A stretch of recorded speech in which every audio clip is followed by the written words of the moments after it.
L'arrivée, on a les moyens de retrouver son speed. Attention, il ça faut frotte, éviter, voilà. ouais. Il va y avoir une série de virages. Lorsqu'il restera 1500 mètres, on aura passé les principaux écueils. Mais il faut être bien placé sur ces virages en angle droit qui vont étirer le peloton jusqu'à en faire une ficelle très mince. C'est bien Pierre Cazot qui est là. Il n'est pas tout seul. Non, voilà. De toute façon, on est à 6 km de l'arrivée. Tous ces coureurs qui ne visent pas le classement général, même s'ils perdent une vingtaine ou une trentaine de secondes, ce n'est pas grave. Lorsqu'on regarde le bilan après 3 semaines, eh bien, 15 ou 20 secondes de perdu, c'est pas un souci. Puis l'équipe Euskaltel, comme l'équipe AG2R ou Colnago, n'ambitionne pas non plus de faire un très bon contre-la-montre par équipe. Robbie Hunter, le champion sud-africain bien placé, mais je ne vois pas Tyler Farrar dans sa roue. Ne cherchez pas, c'est bien Hunter qui devrait faire le sprint pour Farrar, surtout aujourd'hui. On le rappelle, un an après le décès de Wouter Weyland, le meilleur ami dans le peloton du sprinter américain Tyler Farrar. Tyler Farrar, c'est 2 victoires déjà sur le Giro, pas l'année dernière, l'année précédente. Allez, Jérémy Hunt qui relance l'allure maintenant pour l'équipe Sky, qui va essayer d'étirer le peloton dans ce léger faux plat. Oh, ça frotte. Là, ça frotte et on n'est pas complètement à l'avant du peloton. On est au milieu de ce peloton. Ça frotte dans tous les sens. Ça remonte aussi pour l'équipe Astana.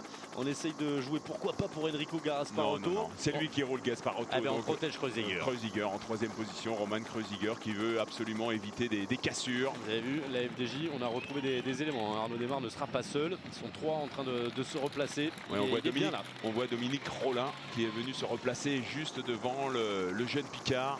Il y en a encore 2 derrière. Et encore un virage.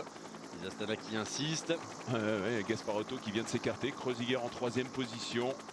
Ils veulent rentrer dans les 3 derniers kilomètres. Après, on sera moins embêté. Il n'y aura plus ces virages. Et en cas de chute, tout le monde sera placé dans le même temps. Regardez, Dominique Rollin qui a dit à Arnaud Desmar, voilà, je t'ai replacé là. Maintenant, tu joues des épaules. Tyler Farrar qui veut jouer. Alors, est-ce qu'Arnaud Desmar va oser toucher les épaules Tyler Farrar ou la roue de Mark Cavendish qui est juste devant, le champion du monde, le champion du monde espoir dans la roue du champion du monde senior. Oh, ça me plaît bien ça. 5 km de l'arrivée, on va vivre un grand sprint comme d'habitude sur le Giro. Il faut dire que le plateau est beau. On va vous rappeler bien sûr le nom des principaux sprinteurs. Alors il y a Mark Cavendish, il y a Tyler Farrar, il y a Francesco Chicchi, il y a Alexander Kristoff, Sacha Modolo, il ne faudra pas l'oublier, le Colnago, Tourusov qui était bien placé hier avant de craquer. Gasparotto, il ne fera pas le sprint, on l'a compris. Roberto Ferrari est là, Manuel Benetti également pour l'équipe AG2R. Et puis je dois l'oublier, Marc Renshaw forcément, mais plutôt Théo Boz pour l'équipe de la Rabobank et Arnaud Desmar, sans oublier Andrea Guardini, l'italien de la Farnese, qui était tombé hier malheureusement lorsqu'il fallait jouer la gagne. Mark Cavendish à l'image pour peut-être une 9e victoire sur le Giro, la 2e consécutivement dans cette 95e édition. Et Arnaud Desmar qui n'a pas pu rester dans le sillage puisque les expérimentés comme Robert Hunter sont venus s'intercaler. Ah ça y est, il a retrouvé Tyler Farrar. Il va se mettre dans la roue de Tyler Farrar, mais attention. Il y a Francesco Chicchi qui se fait remonter. Il est tout seul maintenant, Arnaud Desmar. Ah on revient à ses côtés. Alors qui est là? Est-ce que c'est Michael Delage qui semble-t-il a repris une position dans la roue des coureurs de l'équipe Omega Pharma Quick-Step? Je pense que c'est William Bonnet qui est présent à la gauche d'Arnaud Desmar. Wiggaz qui s'affole un petit peu, on cherche Ivan Basso. Et regardez à gauche là, on remonte gentiment Théo Boz qui reste sur 2 victoires sur le Tour de Turquie. Ouais, Théo Boz qui peut compter sur 2 poissons pilotes d'exception, 2 véritables sprinters. On parle beaucoup de Mark Renshaw, mais Graham Brown également est également présent dans ce sprint. Ouais, c'est Van Binden. Ouais, c'est Dennis Van Binden. Alors lui, il a encore eu un petit souci aujourd'hui, parce que regardez, il a changé de vélo. Il n'a plus de plaque de cadre sur sa bicyclette. Que 3 km 400 exactement, et nous connaîtrons le vainqueur de l'étape du jour. Desmar se démène, il est à la droite de l'image. Il est toujours là, parfaitement installé dans la roue de Tyler Farrar. Juste devant, il a Farrar et Cavendish. C'est pas forcément les mauvaises roues. Belletti qui remonte côté gauche. Et toujours Et toujours également le porteur du maillot Belletti, rose qui se fait pousser. Il y a Michael Delage. Regardez Michael Delage, c'est lui qui est sur le côté gauche, le coéquipier d'Arnaud Démare.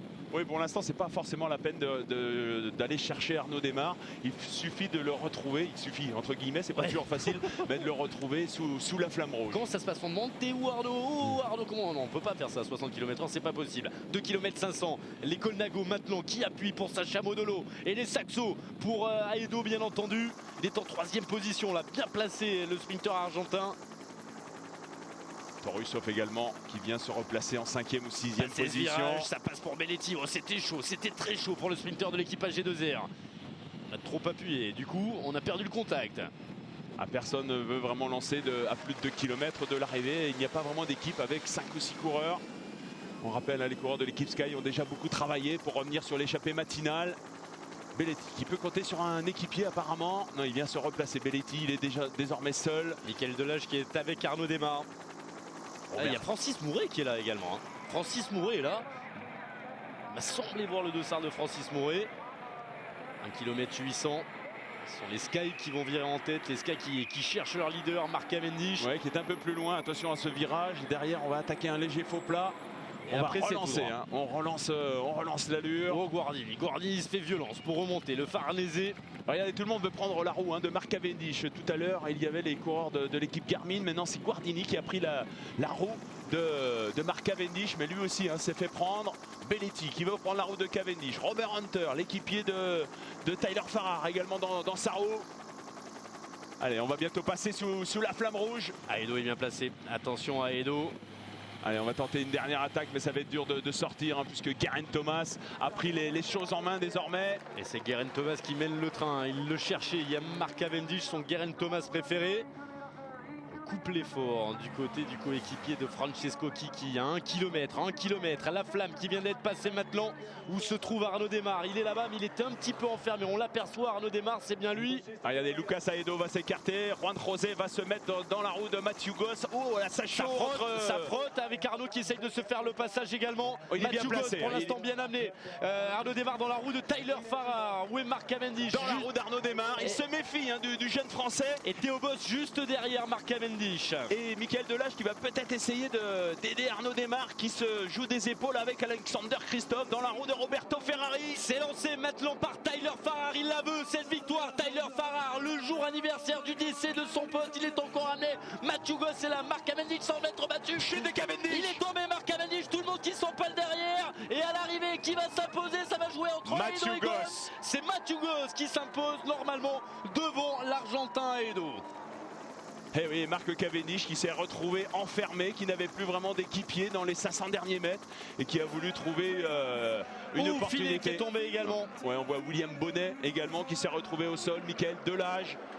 Ça passe pour Arnaud aujourd'hui. Regardez Mark Cavendish, non seulement il ne gagne pas aujourd'hui, mais en plus, il s'est fait mal. Mark Cavendish va pas bien dormir. Journée de repos hier, ça va être compliqué d'aller dérouiller les jambes. La victoire pour Matthew Goss, la première victoire pour le nouveau sponsor de la Green Edge, l'Orica, nouvelle équipe qui vient d'apparaître, en tout cas nouveau sponsor. Eh bien, Matthew Goss, il n'avait pas levé les bras sur le Tour de Turquie. Il parvient au niveau au-dessus sur le Giro cette année. Matthew Goss, impressionnant comme toute son équipe. Ils attendaient, ça fait un petit moment qu'ils n'avaient pas levé les bras, la Orica Green Edge. On va revoir tout ce qui s'est passé, encore une fois mouvementé, alors qu'on pensait, j'ai l'impression que ça va pas du tout pour Tyler Finet. Il ne s'est toujours pas relevé, le porteur du maillot rose qui a voulu à tout prix rester aux avant-postes pour éviter d'éventuelles cassures qui peuvent intervenir dans les 2 derniers kilomètres. Mais ça a joué en sa défaveur, ou alors était-il là également pour faire le travail pour Torusov. Elle est bonne cette image de Mark Cavendish qui rentre. On va lui amener un vélo sur l'épaule. Tiens, prends celui-là, ça ira mieux. Mais là, je suis inquiet pour Tyler Finet. Très inquiet pour Tyler Finet. On rappelle le règlement, il n'est pas obligé de franchir la ligne.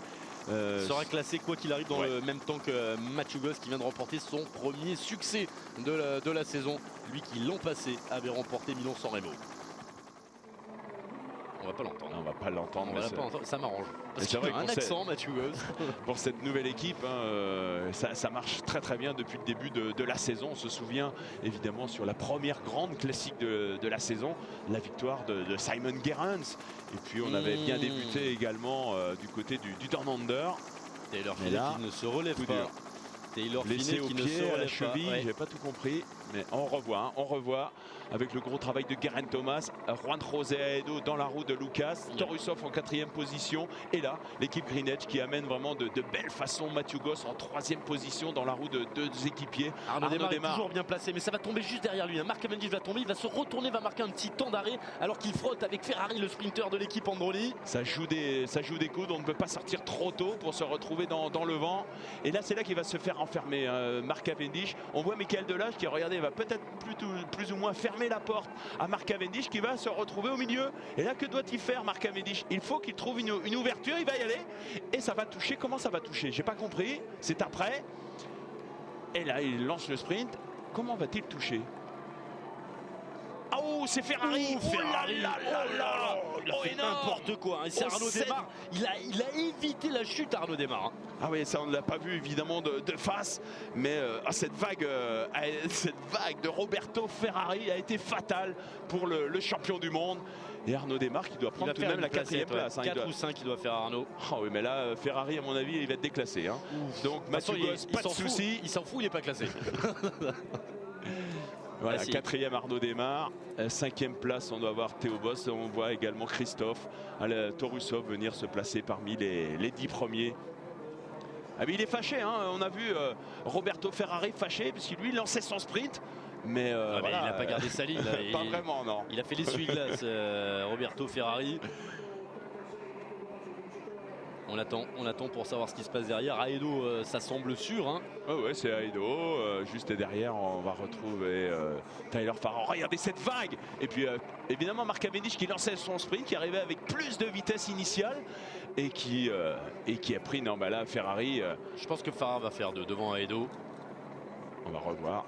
On voit donc, c'est vrai que ses équipiers hein, d'Arnaud Démare sont retrouvés au sol. Ah non, c'est Aedo 2 et Farrar 3 normalement. Et 4 des Arnaud Démare. Il est là Arnaud Démare. Il est là dans les sprints. On l'a confondu. Là, il n'y a pas de problème. C'est bien Arnaud qui a fait 4e. Et la première victoire cette saison pour Matt Goss.